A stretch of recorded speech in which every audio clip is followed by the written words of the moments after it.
Help me to reach 2,000 subscribers. He said I was crazy for suspecting him. Then his smartwatch proved me sane. The message blinked on his wrist before he could lock the screen. 3 words. Ordinary, short, and devastating. Last night was perfect. My breath caught, my pulse spiking so violently it felt like my ribs might crack. I wasn't supposed to see it. I wasn't even snooping. I was just standing behind him while he reached for his coffee, that damn smartwatch lighting up like a betrayal beacon against his skin. For a second, the world blurred, the scent of burnt toast, the hum of the fridge, the sunlight slicing through the blinds. Then everything snapped back into cruel focus. I stared at the message glowing on his wrist. Who's that from? My voice came out sharp, too fast, too calm. He glanced at me, confused, then swiped it away like it was nothing. Work. Relax, Anna. You really need to stop overthinking everything. There it was again. His favorite accusation. Crazy. Paranoid. Dramatic. The words he'd used for months now. Every time I felt that cold instinct clawing at my gut. But my instincts had teeth. It hadn't always been like this. Ethan used to be gentle. He used to hold my face in his hands and whisper that I was the only person who ever made him feel safe. But somewhere between late-night meetings and new cologne, that tenderness faded. He grew distant. Secretive. His phone glued to him like a second limb. The first time I asked if something was wrong, he'd laughed, an easy, dismissive laugh. God, Anna, not this again. You always imagine things. You've got to trust me. I did. Until trust became exhaustion. That morning, after the message flashed, I tried to play it cool. Pretend I hadn't seen. My heart was a war drum as I set my mug down. Who's having a perfect night at work? I asked, smiling too wide. He smirked, pouring sugar into his coffee. A client texted me. We closed a deal yesterday, remember? You really have to stop jumping to conclusions. He brushed past me, lips grazing my cheek, and the scent of unfamiliar perfume lingered, a floral sweetness that didn't belong to me. The rational part of my brain whispered, maybe it's nothing. But the quiet, wounded part of me screamed, it's everything. That night, he came home late again. Same excuse. The team stayed back to finish the proposal. His tie was loose, his shirt wrinkled, his voice tired. But his smartwatch betrayed him again. While he showered, it vibrated on the dresser. One new message. I didn't want to look. I told myself not to. But curiosity was a knife. It always finds a way in. The preview showed enough. I miss your touch. My knees gave out.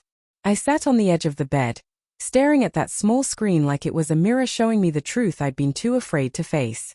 When he walked out of the bathroom, steam billowing around him, I was trembling. Who's she, Ethan? His towel froze mid-air. What? Don't insult me, I whispered. Your watch doesn't lie. He looked down at it, then back at me, his expression hardening. You went through my messages. I didn't have to. They popped up right in front of me. You're unbelievable. He scoffed, grabbing the watch from the dresser. You create drama out of thin air. It's work, Anna. Clients flirt, people joke. Don't twist everything into something it's not. Then show me the rest of the messages. He paused, just long enough for silence to become confession. No, he said finally. I'm not feeding your paranoia. And then he left the room. 4 days, I couldn't sleep. Every beep, every vibration made my stomach lurch. His behavior changed, more careful, more guarded. He started charging his smartwatch at work instead of at home. But lies have patterns, and I'd learned his too well. The following Friday, he said he was going out for drinks with the guys. I nodded, kissed him goodbye, and watched his taillights fade down the street. Then I opened my phone. I'd synced his smartwatch weeks ago without telling him. Find My device was still active. The screen showed a map. His location pulsing. Not at a bar. At the Silver Swan Hotel. The air in the car was thick with panic and gasoline. I kept telling myself I wouldn't go inside. I just wanted to see. just enough to silence the part of me that still hoped he was innocent. But when I parked across from the hotel and saw him through the glass doors, his hand on a woman's back, guiding her inside, all the air left my body. She was young, blonde, the same perfume. I sat there, fingers gripping the steering wheel so tightly my knuckles turned white. He laughed at something she said, his face relaxed, open, alive. The face he hadn't shown me in months. When they disappeared into the elevator, I felt something inside me collapse. I didn't confront him that night, or the next. Instead, I waited, observed, collected proof. Every time his smartwatch buzzed, it betrayed him a little more.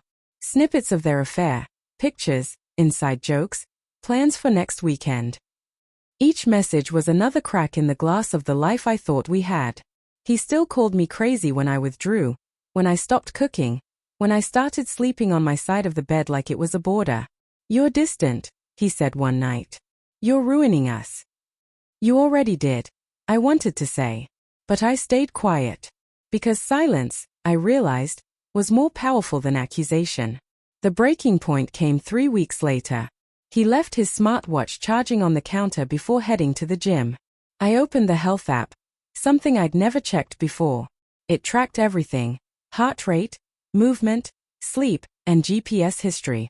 At 11:47 p.m., 3 nights earlier, his workout had taken place not at the gym, but at the Silver Swan, room 507.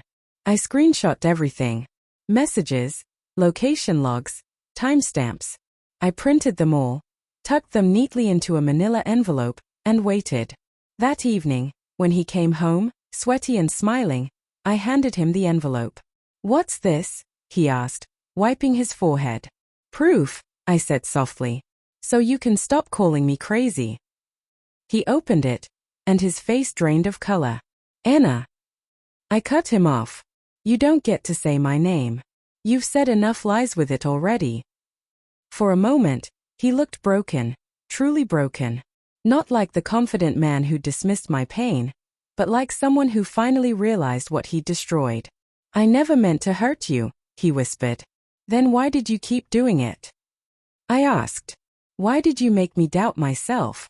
You didn't just cheat on me, Ethan. You made me feel insane for seeing the truth." He didn't answer. He just stood there, silent, surrounded by the pieces of his deception, paper, ink, and the faint blue light of his treacherous smartwatch blinking between us. The next morning, I packed my things. As I walked out the door, his watch buzzed one last time on the counter. A message flashed on the screen. "Are you okay? You didn't reply last night." I smiled bitterly. "He's not okay," I whispered. "And neither am I. But I will be." And with that, I left.